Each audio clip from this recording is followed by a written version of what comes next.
Money. This video is about the dark life after 15 minutes of fame. Whether they wanted to be famous or it happened by accident, these viral stars went from regular people to having millions of followers overnight. However, the quicker the rise, the sharper the fall. And today we are going to discuss how these people used their 15 minutes of fame and how nearly all of them ended in disaster. Starting with the Backpack Kid, who is a He found Jesus though.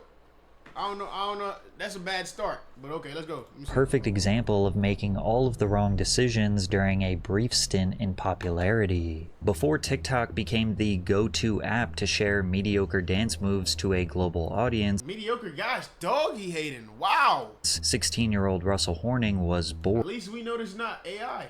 uploading dance videos to Instagram with zero expectations. Initially, his signature dance style was funny. His core was stiff, his lanky arms just kinda flailed around while he stared emotionless into the camera. Additionally, he often wore goofy outfits and chose to dance to silly songs. Hit that jump. Yeah. Hey! Hit that, Russell was extremely recognizable after watching just one video, which led to him gaining a small following on IG. But his entire life changed when Rihanna posted one of his videos to her 54 million followers. She tagged Russell in a post celebrating her Grammy nominations, and he gained over 40,000 followers in one day. To capitalize on the momentum, Russell pumped out as many dance videos as he could, skyrocketing him up to over 500,000 followers. There was one particular dance, called the Floss, that seemed to get him the most views, with many people falsely crediting him as the inventor of the move. However, his videos were not getting shared because he was an excellent dancer, but rather because he was a meme. Whenever he did collaborate with other dancers, he was often seen as the weakest one. Despite this, opportunities were being thrown his way because of his follower count, like when Katy Perry personally requested that he dance for her Saturday Night Live performance in May of 2017. Russell absolutely stole the show, flossing aggressively while staring deadpan into the souls of millions of live viewers. He also strategically chose to wear a backpack, rebranding himself as the Backpack Kid. The SNL appearance gained him millions of followers, and the floss became a global dance craze. The Backpack Kid was an internet sensation, but he made a Okay, question real quick, chat. Should this be an emote? Yes or no?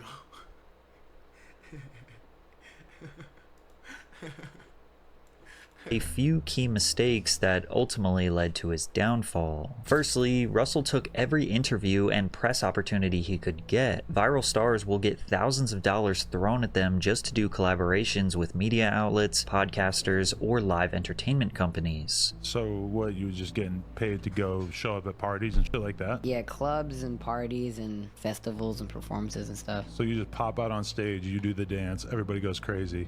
Yeah. That's pretty much how it goes. Yeah. That's tight. How much can you get to go to a club, if you don't mind letting us know? Manager shakes his head no. Manager shakes his head no. Is it an amount that you're pretty impressed by? Like, are you surprised that you're able to get that much money just to go somewhere? Compared to most 17-year-olds, the money that I make from just one appearance, it could take a 17-year-old forever to make that much money. It's hard to blame someone for making easy money. Then again, the overexposure bothers people because they perceive Russell as a one-trick pony who doesn't deserve thousands of dollars or recognition from these big platforms. Remember before the internet when you actually had to do something to get famous? But then reasonable criticism turned into straight up hatred. He looks like one of those inflatable aliens you win at an amusement park. This kid man-child thing scares me. Since he became Sound like something Keegan would say. famous for literally one thing, he had to branch out and try to find other ways to entertain his audience. So he decided to pursue music, releasing one of the worst songs of all time, Flossin'. Although Russell claimed that he was passionate about music, I bet that jump went though. his songs felt like someone who was barely trying or maybe even just joking, rather than a serious artistic endeavor. Which was the wave back then? Gucci gang, Gucci gang, Gucci gang, Gucci gang, Gucci gang, Gucci gang, Gucci gang. Spend 10 racks on a new thing. Multi-plat. Virality made Russell feel pressured to just keep doing what is paying the bills, so he resorted back to his one dance move, which ultimately led to a situation where he tried to perform on a stage that he was not wanted on.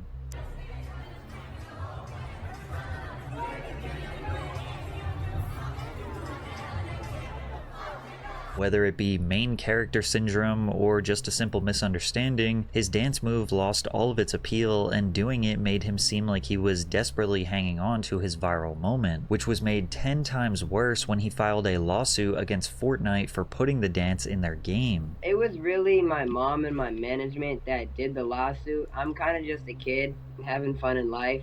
I'm just letting the adults do all the busy work. I don't really know the law like that, so I can't really say if they're like taking advantage of me or anything like that.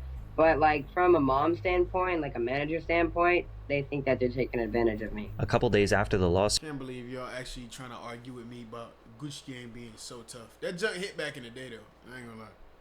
I'm gonna give you that. was filed, videos dating as far back as 2011 were resurfaced showing people who were doing the dance long before the Backpack Kid. Simply put, he did not own the dance, and many viewed it as one final attempt to cash in on his fading relevance. Unsurprisingly, Russell and his team voluntarily dismissed their lawsuit shortly after. The Backpack Kid's 15 minutes of fame were officially over, and despite being hated by the masses and falling off to the point where he receives less than 1,000 views per video, these days, Russell actually seems happier than when he was at his peak. He is pursuing music more seriously and remains dedicated to pushing out a positive message to the world. And he's a Christian. Yeah, positive message. He's a Christian. But as I got older, I started having a more mature mindset on money.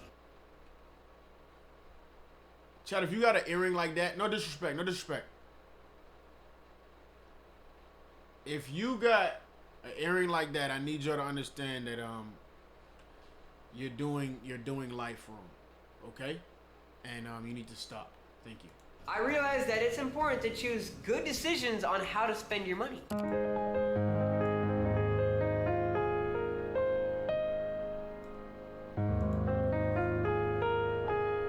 I was just invited to do an anti-vaping commercial for the American Lung Association. And of course my first thoughts were, oh yeah, cause I don't vape, I don't smoke, I definitely don't encourage it. Then again, he openly accepted the opportunity to be on Kai Cenat's stream where he was absolutely embarrassed by Drewski. I knew it was gonna be Drewski. Oh my goodness, I had a feeling it was about to be Drewski. I wanted to say it before he said it, but I thought he was gonna pause at least so I could say, I bet Drewski fried him. Or told him to do like, do the backpack thing you be doing. Oh, y'all remember this? I didn't see the stream.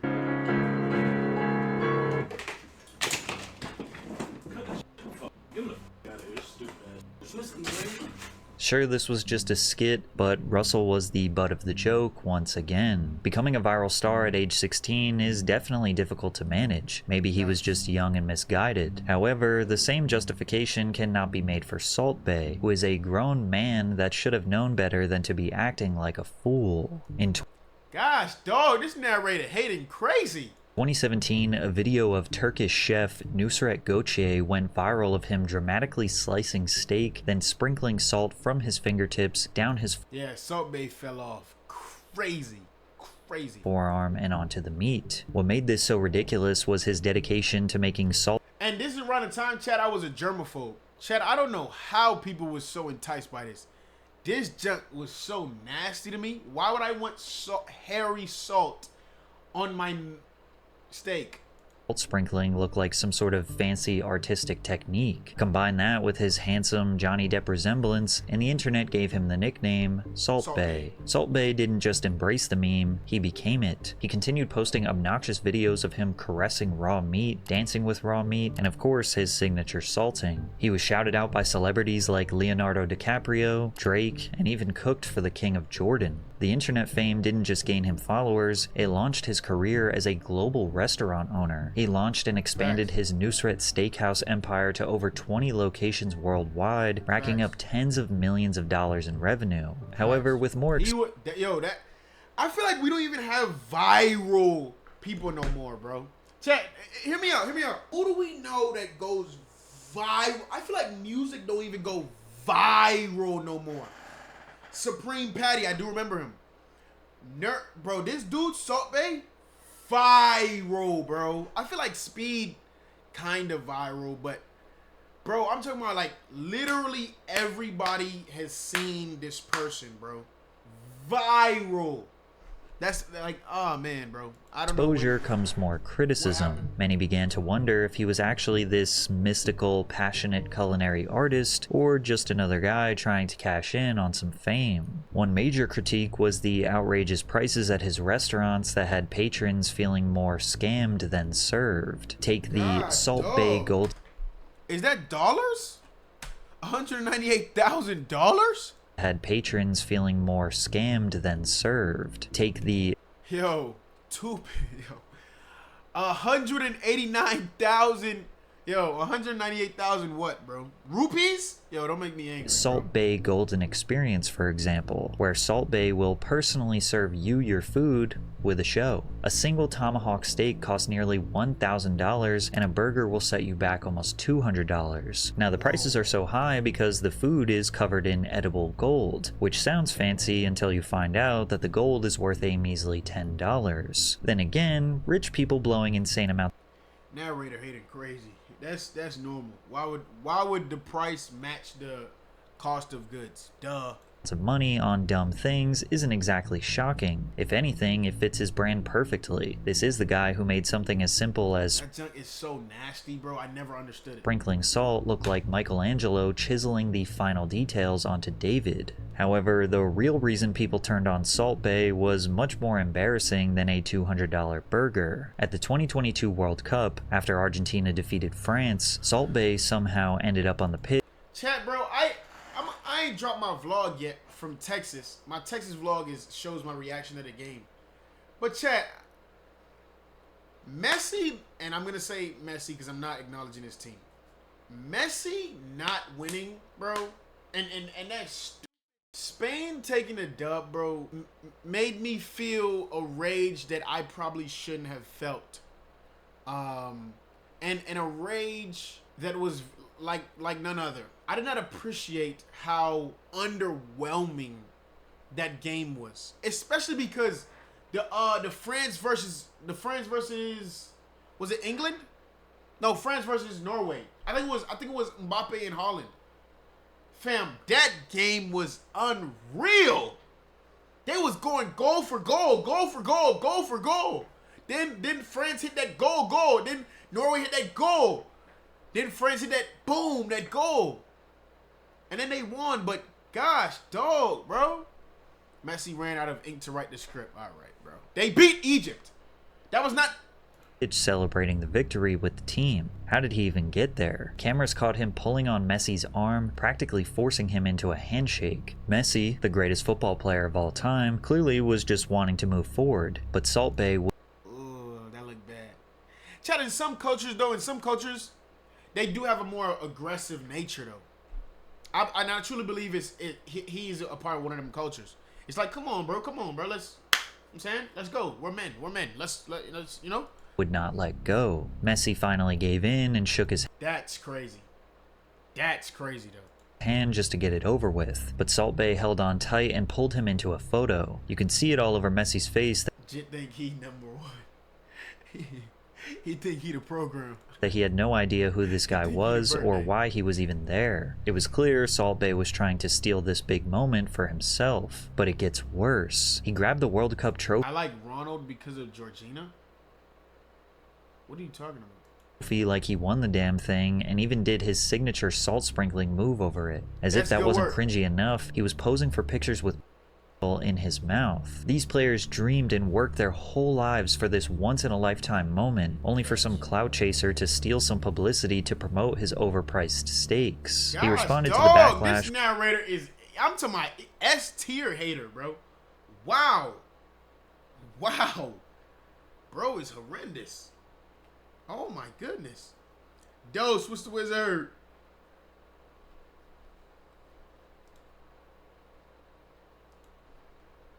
with an apology, claiming he didn't step on the pitch for advertising reasons, but the damage was already done, and Salt Bay's 15 minutes of fame were over. Salt Bay has shut down multiple restaurants after the hype has died down. Many of his remaining locations are drowning in poor reviews, and his London restaurant is down 4.3 million euros as customers have realized his food is way overpriced. Salt Bay has resorted to selling his high-end food online now. In May of last year, people started to notice that his steakhouse boss was listed on Deliveroo and Uber Eats, selling his Salt Bae Tomahawk for $500 and a strip loin for almost $900, proving he really hasn't learned from his critics. Then again, there are plenty of rich people out there willing to waste money on overpriced food just because they can, and his virality and social media following alone will easily keep him in business for the rest of his life. But if you think Salt Bae was making a fool of himself, it doesn't even... So did he even like really fall off if folks still paying crazy bread for his... So he's still making money. That was not a good... remotely compared to the Island Boys, whose fall off is much more disgusting than you could ever imagine. The Island Boys are a duo. This junk is so... Like, their whole story is so foul. Chat, bro, bro, first of all, they used to live in West Palm Beach, Florida. My college roommate went to school with them.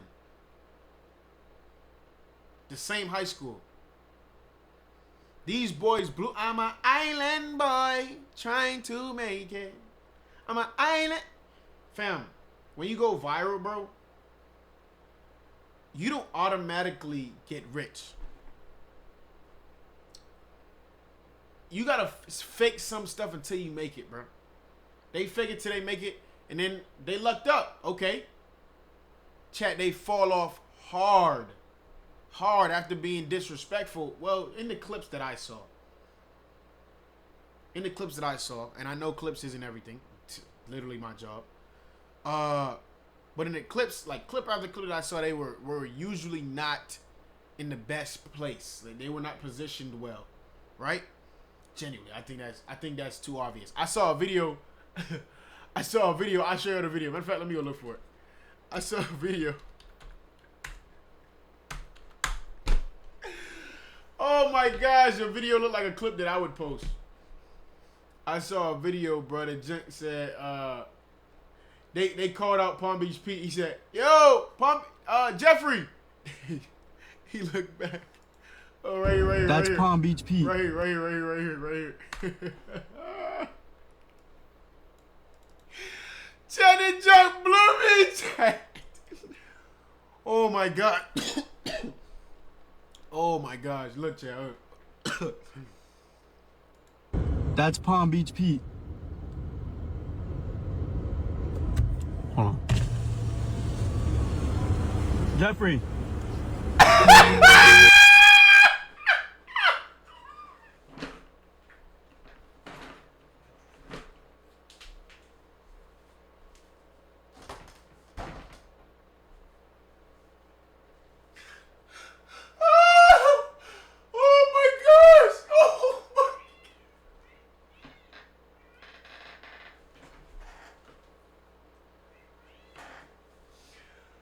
Oh my gosh.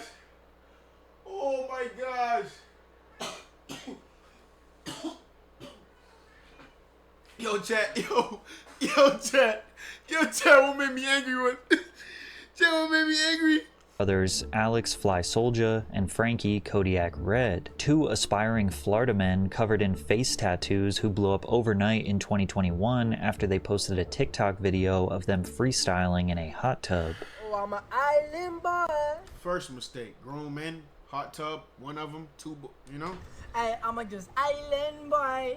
I'ma get Kiwi guy. People couldn't decide if the tune was the worst thing they'd ever heard or low-key kind of a banger. I'm an island boy. What is happening? I don't know and ain't trying to understand it. Plus, hip-hop has a history for blowing up artists who ride the paper-thin line between between trash and fire. Rapper Kodak Black even offered them a record deal after their viral video, which is insane because this wasn't even a real song yet, just two goofballs mumbling in a hot tub. They turned down the deal, claiming that they wanted to stay independent, but this was a huge mistake. They believed they could make it on their own talent, but if we're being honest, most of their fame came from people clowning them. I played this song at my sister's funeral. She got out of the casket to shut it off. Thank you, Island Boys. This is the the 0.01% of germs that bleach can't kill. When they decided to finally cut the record over a beat and released it with a music video, it was somehow worse. This the type of hidden talent that should absolutely remain hidden. Like many other viral stars, they were paid to do appearances at clubs, which became I remember seeing this video on their Instagram a prime example of when social media or at least on one of them like Florida pages. Media meets reality. At Miami's Club Live, the audience began booing the Island Boys on stage.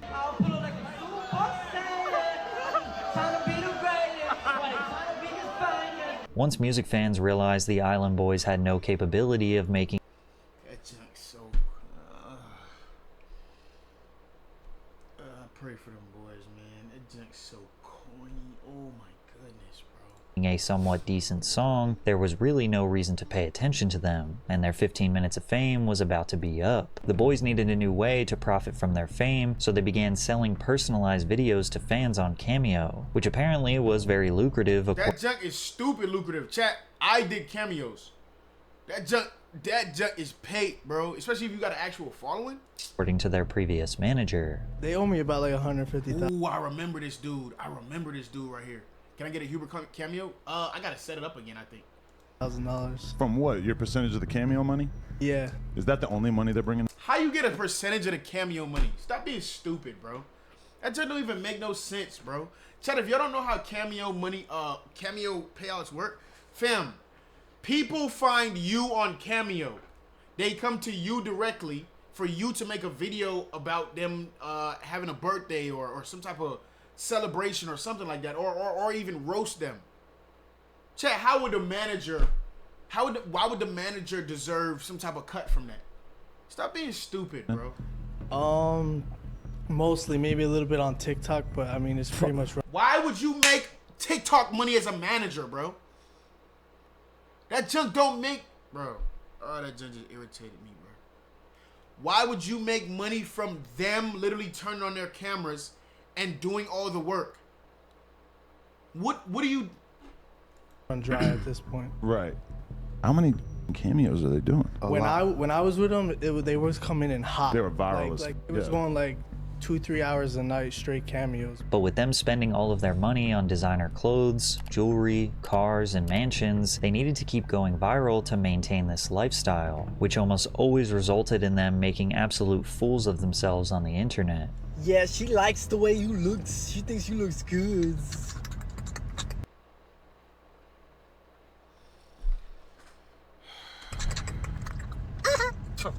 They also might have needed some money to hire security because the gangster persona was not convincing enough.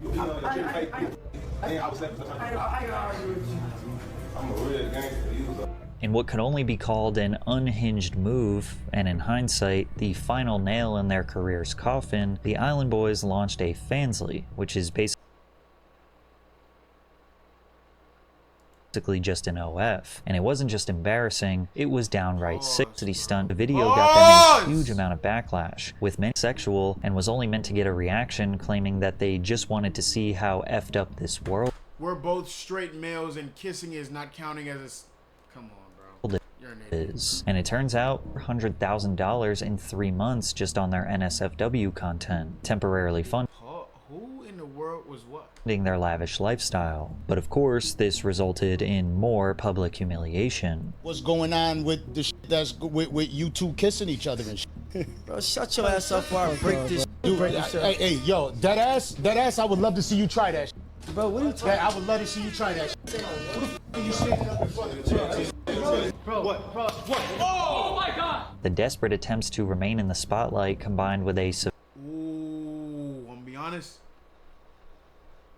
That's good slaps. Chat, clap it up for that slap, man. Clap it up for that. I'm sorry, I'm playing. severe lack of talent and expensive lifestyle has led to incredibly lows for the Island Boys. Kodiak Red was arrested for drug possession and an illegal firearm during a traffic stop. During the stop, a plastic bag containing white pills was found.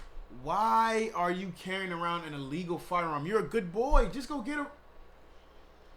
Found on the passenger side floorboard in plain view. The pills were identified as oxycodone. A further search of the vehicle uncovered a brown handbag containing a handgun with its serial numbers removed, along with a cut straw with a white powdery substance. These days, cocaine, pills, son, no serial number.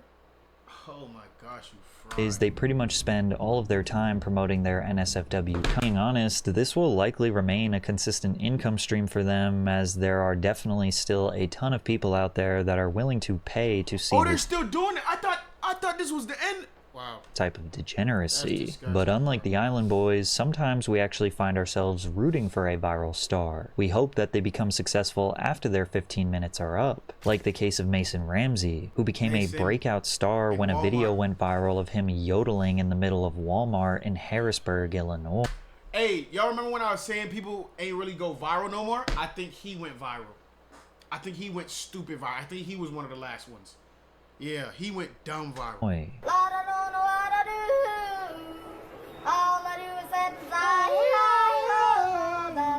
The clip racked up tens of millions of views in just a few days. And I remember he got signed by Atlantic. Why would they just sign him like that? That's, bro. 11-year-old Mason into a worldwide meme. Not only is yodeling kind of objectively hilarious, but a child singing a song that was 70 years old was oddly charming. Because of his viral performance, the original song, Hank Williams' Lovesick Blues, skyrocketed all the way to the 3rd spot on Spotify's Viral 50 chart. Wow. Within weeks, Ramsey was sitting across from Ellen DeGeneres. That's crazy how God could work, bro. Like, imagine that dude's family needed some money in that tough time, and just randomly God make this young delinquent go viral. And then boom, God provides for the family. That's so fire that he worked like that. But anyway, it don't even have to be like that. I was just saying, like, that's just a dope way that God can work. But anyway, people used to go viral when Ellen was around. Ellen has 2 L's. It's actually like right here. Matter of fact, it's actually a couple places. So Ellen, like, is right here, and then Ellen is also right here. And the fact that you couldn't spell Ellen correctly concerns me. It really does. But I don't want to judge you. I don't want to judge you. We went from wholesome stuff like this to Lil RT. Generous, who got him invited to perform at the legendary Grand Ole Opry. From there, he was embraced by thousands of fans while performing at Coachella.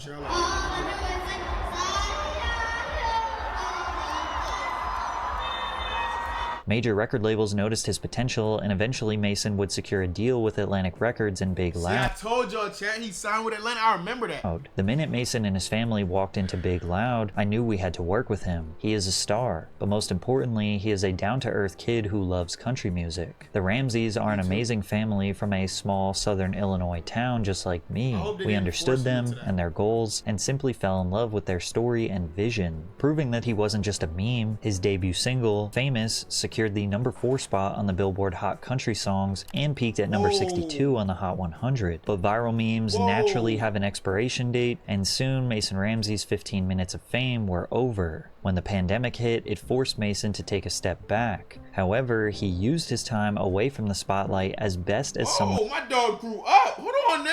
Could in his position. While his voice was maturing, he focused on refining his talent, writing music, and finding his own sound beyond the yodeling kid in Walmart that made him famous. Mason released 3 EPs that gained over 500 million streams combined and secured hundreds of millions of views on his music videos. By 2024, at 17 years old, he decided it was time to take the next step in his career and release a full-length album titled I'll See You in My Dreams. A song featured on the project called Blue All Over caught a lot of attention through TikTok for its classic old country appeal, and I can confirm it is a beautiful song. Now in 2025, Mason I didn't ask for it. Ramsey recently announced his first major headlining tour that has 15 stops. Mason's rise to fame started almost exactly the same as everyone else in this video, but instead of trying to chase more fleeting viral moments or make some quick cash, he honed in on his craft, worked hard, and simply gave the people exactly what they wanted: genuine talent and entertainment.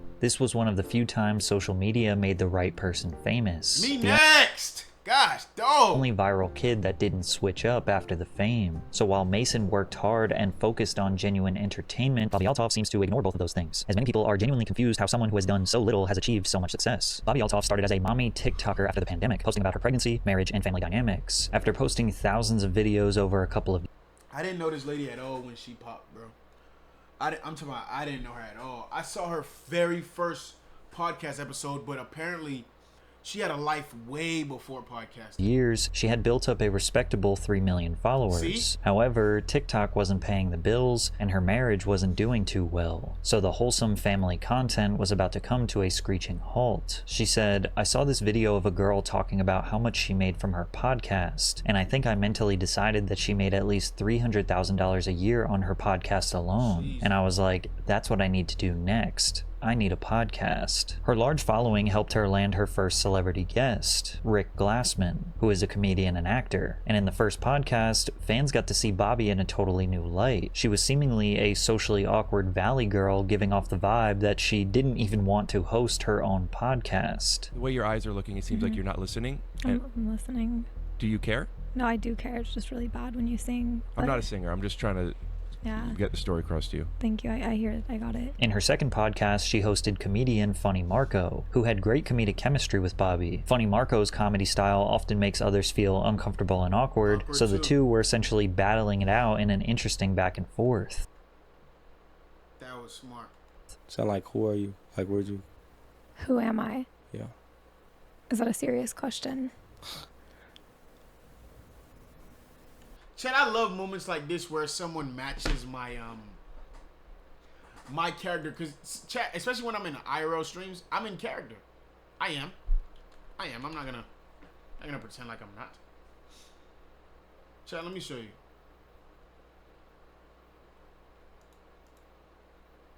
Our best moments aren't even out yet. Chad, I'm gonna post them as soon as I get them clipped, but.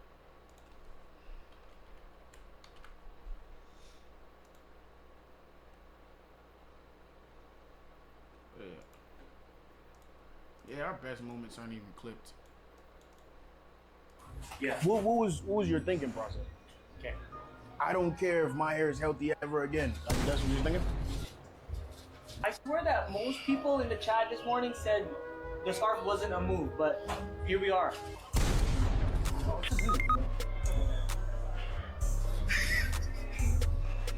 Chad, bro, Clyde had me, Clyde had me laughing the whole thing, bro. Like the whole festival, bro. I have more followers than you on TikTok. Marco's humor combined with Bobby's dryness and innocent personality makes this so hilarious. Highly entertaining. The episode quickly earned nearly 1 million views, and clips of it made the rounds on social media. The mini virality caught the attention of Drake, who followed Bobby on Instagram. I DM'd Drake and asked if he wanted to be on my podcast, and he said yes. He sent me his touring schedule, and I knew that I needed to make it happen fast. So my friend and I flew to Memphis 2 days after the original DM was sent to record the episode. Her podcast with Drake earned 1 million views in the first 24 hours and introduced her to a massive mainstream audience. Drake rarely does interviews, so this one, Facts. alongside... Chad, bro, think about the people I do streams with. Chad, I rarely do collabs. But when I do a collab,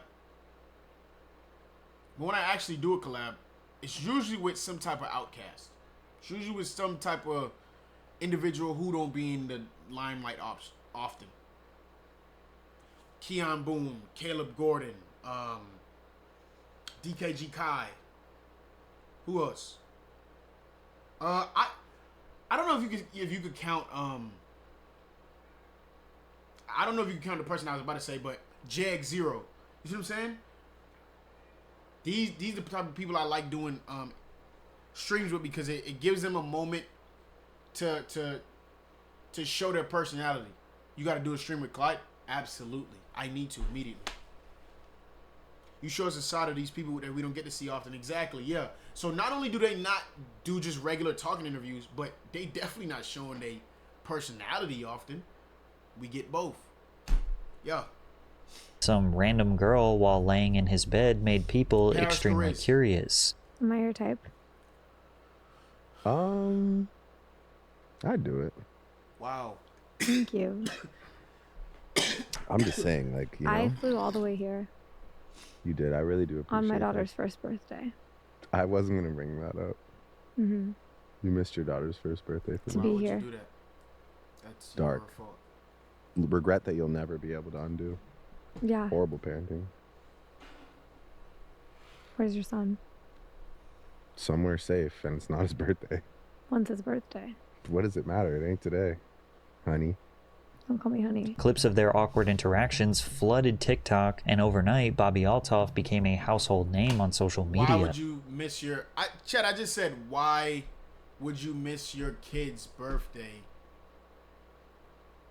And this absolute thug with her mismatched priorities just said, because that's Drake, duh.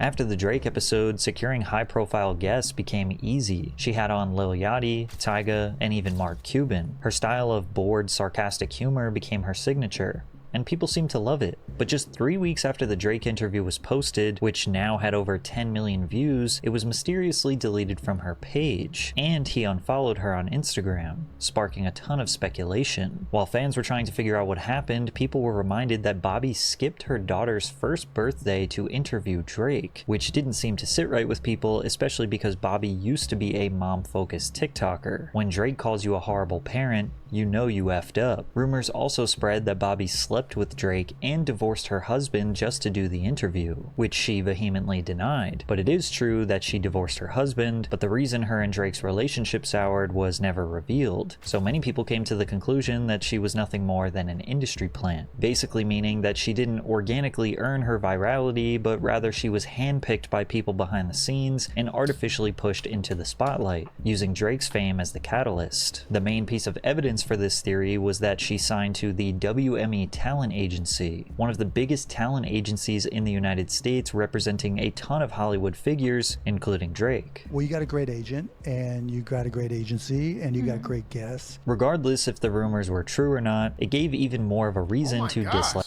Who fingers are these? Oh my goodness. They smoke 20,000 blunts a minute. Ew. Like Bobby, and her comedic style got old very quickly. Listening to her uninterested voice is like nails on a chalkboard, and while most of her interviews she is the one driving the conversation, there were frequent moments where celebrities got tired of her shtick mid-conversation and turned the tables on her. Damn, I'm trying to get you to play. You lost in the sauce. You ain't shaking my hand. We finna get you to 25 million. You know what I'm saying? Just a little sprinkle. Have a great day, Offset. Just a little seasoning. All right, you can leave now. This is my hotel. I paid for this motherfucker. You can leave now. All of her podcasts feel like small talk while waiting for something and turn the chin. They were fun her. Damn, I'm trying to get you to play. You lost in the sauce. You ain't shaking my hand. We finna get you to 25 million. You know what I'm saying? Just a little sprinkle. Have a great day, Offset. Just a little seasoning. All right, you can leave now. This is my hotel. I paid for this motherfucker. You can leave now. All of her podcasts feel like small talk while waiting for something to actually happen. It's just simply boring. Ironically, her revealing that she was just playing a character actually became worse for her, because the little mystique she did have was now completely gone. In an interview on the Women on Top podcast, she explained why she embodies a satirical alter ego on social media, saying, "Being myself doesn't get views. I had to go where the money was." And her playing the character of someone who is bored and uninterested is just not a sustainable style for long-term success. Awkward and cringe humor can work, but in short clips, not hour-long podcasts. In response to the backlash, she tried to just be more herself, not trying to be so awkward, and even remove the dead air moments from the pod. But all that did was reveal that she is just a subpar podcast host who is only doing it for the money. Although her 15 minutes of fame are over, she will likely remain a lingering socialite as long as she is signed to a talent agency that can get her celebrity guests. And on TikTok is where you will still see her fan base praise her for putting in the least amount of effort possible. This story feels all too similar to the Haktua girl, with the main difference being that Bobby didn't outright scam the few people that actually supported her. Walking around drunk in Nashville at 2 a.m., Haley Welsh and her friend Chelsea approached a couple of guys and asked them, Chat, before I waste my time with this right here, wasn't this person not actually viral? Like she was just a random person. Isn't her whole fame from this video right here? I actually have no idea whether you believe it or not. I genuinely have no idea about this person right here because I genuinely don't want to. I don't even want to, go through this if it's not from this clip. Yes, I think right. So didn't this person not have like their own platform or nothing like that? that he should ask a question that might be a little edgy. Come on, you gotta get a spicy one. You know what's crazy? My friend actually. That's crazy, bro. I know the person who made this brand. That's fire, bro. And that might be a little edgy. Come on, you gotta get a spicy one. You want a spicy one? Yeah. So he did just that, only Megan's friend Haley would jump in and give an answer that would drastically change her life. You gotta answer this, you got it. What's one move in bed that makes a man go crazy every time? You gotta give him that. After having a silly You lie like Tim and D what? term that they wanted their video to be posted to social media. You lie like Tim and D what? Alright. She said we better post it. So don't come back trying to tell me, hey, take it down, I'm gonna sue you, this, that, the third. I used to make videos like this, bro. Like, not sexual videos. I used to make public interviews. What's up, Codesta? Codesta, what is your name, bro? Is it Cody? I used to make public interviews, bro. I never ever did no sexual stuff because, or at least I would never do no outright sexual. One time I did something that could kind of be taken as sexual, but you know what I'm saying? But I have never ever done nothing like grossly sexual because it just was always corny to me, bro. It was just always, man, it was just always corny, bro. It's just not for me, bro. But anyway, these were the worst videos of my life. I hated them. I hate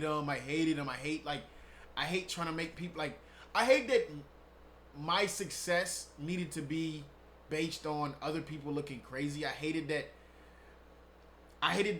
like the core of my video or the butt of the joke is always someone else. I hated that, bro. I hated all of it, bro. I hated it. And you gotta remember, I didn't like doing YouTube either. I only did YouTube. I only did YouTube, you know, to get to acting. So yeah, bro. Tim and Dee posted the video to their Instagram account, which had tens of thousands of followers, and the clip immediately went viral, securing 1 million views on the first day and over 5 million views on the second day. The post spread like wildfire, being shared across countless meme pages and pop culture news reporters. The comments read, "She's a national treasure. Keep this woman safe. I'm moving down south. I'm tired of these Northeast women. If she don't hop, keep in mind, keep this woman safe. I'm moving down south. I'm tired of these." Keep in mind, his wife is in his profile picture. These Northeast women. What's up, If she don't hawk to her, I don't want to talk to her. On the surface, Haley appeared to be the stereotypical Southern belle, sweet and charming, complemented by a thick accent. So her describing her raunchy bedroom tactics, viral traffic, but it wasn't until her first interview that we would find out more about the girl behind Hawk Tua. What do you do now? Because now you have management, now you have a team. What are your plans? Management and a team for what? And moving forward, like, do you want to still be the Hawk Tua girl, or do you want to, like... I don't really want that to be, like, my image. Yeah. Like, Hawk Tua girl. I don't see that being, like, my thing. You know? Yeah, I don't want to be known as that. You made a drunk joke, and the next day you have whole management behind. That's what I'm saying, bro. You made a junk. That's what I was saying. She was just drunk. She said one thing. Now she got a management, yo. She don't even have her own platform. This world is crazy. Haley took the typical path of a now she on a podcast. Viral star. She hired management, and they immediately got her as much press as possible, jumping on various podcasts To talk about one moment. Chad, we're not, bro. Chad, I think I'm going about this wrong, bro. Chad, I think I'm going about this wrong, man. I need to hire some people. to talk about her rise to fame. She got paid to show up at events and hung out backstage with celebrities. She was being amplified to unimaginable levels. Because she said, you gotta do that Hawk Tua. Chad, bro, I don't know, man. With Rolling Stone calling her a charming She made it onto Rolling Stone? Do you know what? Gen Z Dolly Parton, who's rightfully becoming America's sweetheart. Keep in mind that Dolly Parton is a generational talent who sold 100 million records in her career. Rolling Stone, of all publications, No, Chad. I'm sorry. I actually listen to country music, so that actually blew me. I've never heard that before. Gen Z Dolly. Do you know who Dolly Parton is? Do you know the gem? There are movies about Dolly Parton just because she can sing. Just because she can sing.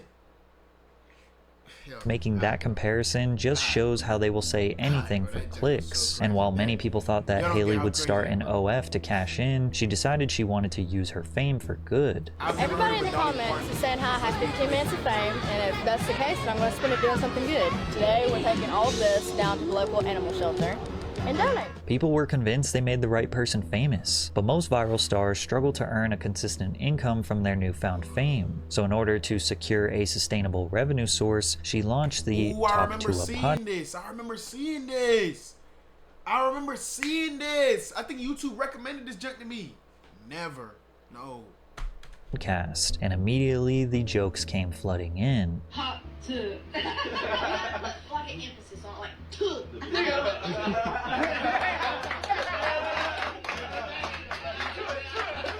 Once the whole "I'm just a normal girl whose life changed overnight" story ran its course, she tried to keep viewers engaged by dropping hints that she had a secret lover that she called Pookie, but it just wasn't interesting enough to get people to watch. Can we go back to what you said? You're dating somebody? Do people know this? Well, I wouldn't say dating just yet. Is this Pookie? It's Pookie. Shut the heck up. That's my man. No, it is. That is.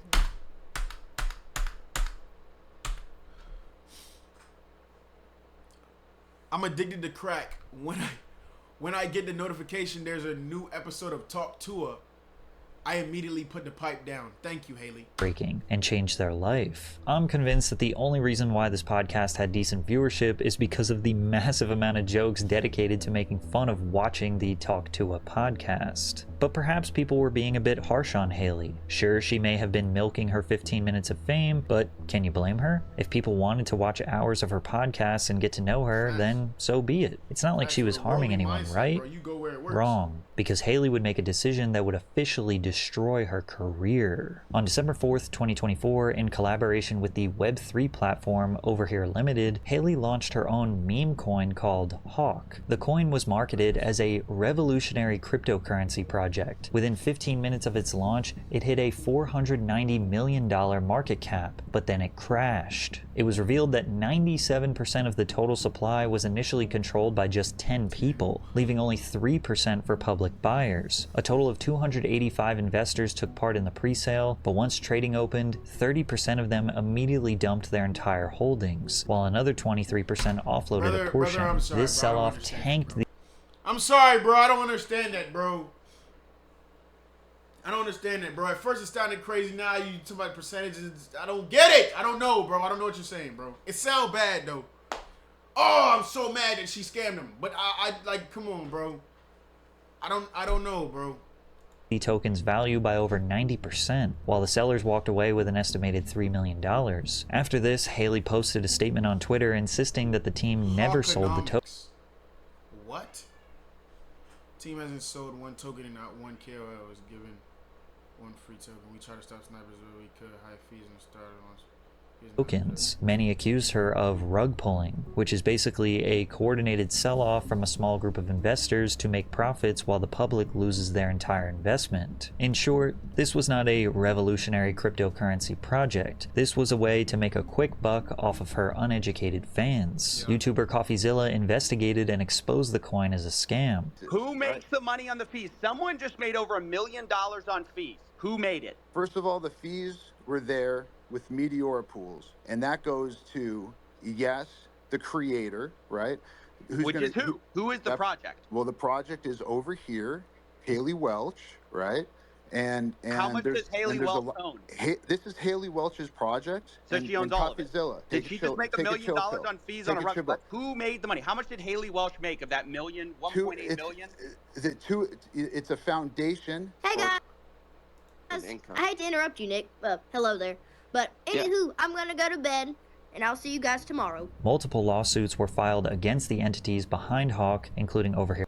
Chat, women with red hair, bro, like this type. Never mind. Limited and the Two of the Moon Foundation. These lawsuits alleged unlawful promotion and sale of unregistered securities. Welsh received an upfront payment of $125,000 to promote the coin to her community, along with 50% of the net trading proceeds after the operating costs paid to the third parties. And she owned 10% of the entire Hawk. Seemed like she ain't know too much for real.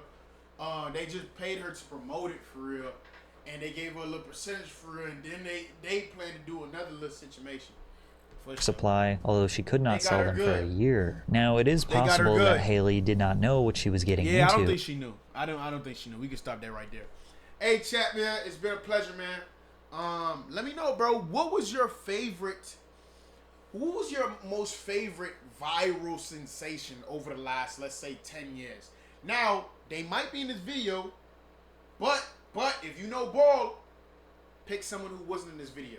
Like I would have said the Walmart kid, but they put him in the video. What's the dude, the Lil Terry one?